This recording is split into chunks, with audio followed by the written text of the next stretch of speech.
after coming in there, do you have any teething problems in changing from conventional heat detection to the activity monitoring and when you started first back in 2014?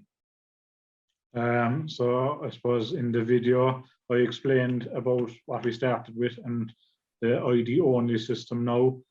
At the start in 2014, we started with the old SCR heat detection collars. They were reasonably good, but I felt I couldn't trust them 100%. So that's why we went back to ID only this time. And we looked at our options and we felt putting in 3 A5s with ID only was the best option for us. What would you say is the biggest differences you've seen between the A4 and the A5? The A5 is quieter, quicker attachment, and it's better at attaching. We found the training of the heifers quicker. It just seems to get attached to the heifers the first time just a lot quicker. There is less maintenance, and there are less calls to the robot. Like there are less less failures and whatnot. They're just a smoother machine, really. Yeah, I might just come in there, Andrew. I suppose, look, with every evolution that Lely have come on with a robot, they've managed. We started off with the A2 was the first we brought to market, then the A3 next, A4 and A5. And every one of them, they've managed to cut down the amount of moving parts and the amount of serviceable parts in them. And I suppose the biggest factor in the A5 is a lower running cost over I suppose, any other robots over in the market, that it's got a hybrid arm of both air for holding the arm in place and the movement then is electrical. So that gives a lot quieter arm and a kind of a more benefit to cow comfort inside in the robot. Just John, you said there with the A5 you found it easier with heifers to train in and stuff like that. And was it just easier, more repeat visits from them, or less collecting, or better initial milking? Well, I suppose, look, there was a lot of factors there this year. Like we never went under 20 or even 25% free time. So like the heifers were more confident. We probably had a milkier type heifer now with the last couple of years coming in. So there was a bit more of an edge in them to be milked. And we've been very careful about breeding teat linked and teat placement with a couple of years. But I suppose just the fact that the A5 it moves quieter and it moves quicker. We just found the whole system worked very well this past spring. Yeah, so at the minute grass growth is quite high. How do you find it managing 3 blocks of a grazing? Yeah, so our system, we have a good 2 different groups of animals plus an ABC system. Like there is a bit, it takes a bit of time to manage it, but I suppose we have the time now to manage it. So we can get out there every Monday morning or whatever, walk through the farm and see what's ahead of the cows. And like the biggest thing since we put in robots is that we have the time to manage it. It takes time, but we have the time to do it.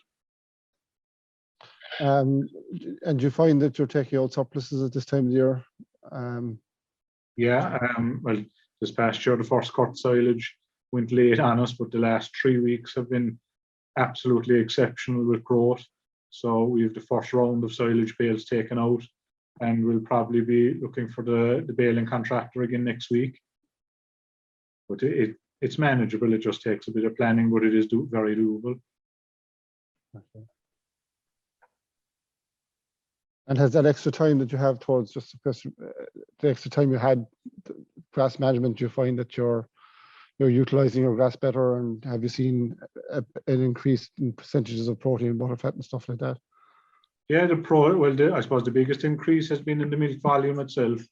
The percentages are increasing, obviously at a slower rate than the milk yield itself, but that's down to many factors, breeding and grass management. I think the biggest thing with the grass management on a robot isn't so much the allocation itself, but is the pre-grazing cover. Any mistake we would have made in the past couple of years would be leaving cows into paddocks that are just a little bit too strong. Like if you can just get the pre-grazing cover right, get them into nice leafy grass that's not gone too strong, they will graze it out. Is it the information on the robot that you're selecting better genetic potential, or is it the grass management, or is it all of the above that you feel that has got, like, which is a real significant yield increase? Definitely all of the above. I suppose when we started out, when we started robots first, we were in a milk quota situation, so performance per cow possibly wasn't as much of an issue. When we started, we had huge information on every cow. As a result, we were able to identify the passengers, like there was no hiding passengers in a robotic system, because you can clearly see how much ration they're eating and how much milk they're giving you back.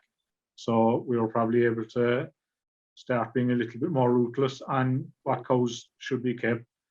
After that, then it was, we became very selective on what cows we should breed off of, and maybe some cows that were good enough to keep, but not necessarily to breed off of.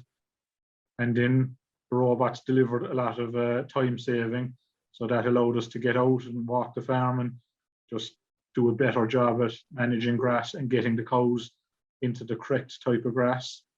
So like there was many factors involved in getting the milk increase.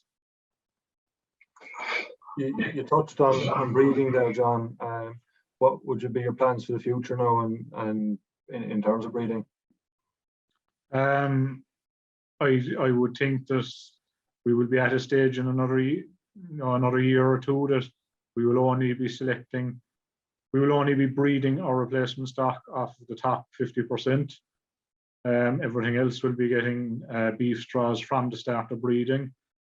In terms of cow numbers and free time, the next year or two we'll probably go up to maybe 165, 170 cows. So like that's our kind of plan for the next maybe 2 years. And do you think, would you expect to see a lot of improvements now with the A5s, and where do you think they can take the herd and the farm in general? I suppose the biggest change between this year and last year is when you look at the group of heifers, like in the T4C, you can look at different groups of cows and analyze that group as a group in itself. So when you look at the milking heifers as a group, they are running very much further ahead of where they were last year. Like as a group, the heifers are doing consistently milking over a gallon a head, and between often up to 5 and 6 litres of where they were this time last year. So I think that'll definitely be the more interesting part. Like we have heifers consistently milking very, very well this year, and they're not under pressure, and they've no bullying coming to the robot. Yeah, so you think having that extra little bit of capacity has brought that about? Like I suppose we have experienced both sides. Like there were times in 2019 and 2020 that we were down to 5% free time, and it's can be a tough place to be. It's in that kind of a situation, it's the more timid animals and the heifers that take the hit in that kind of a situation.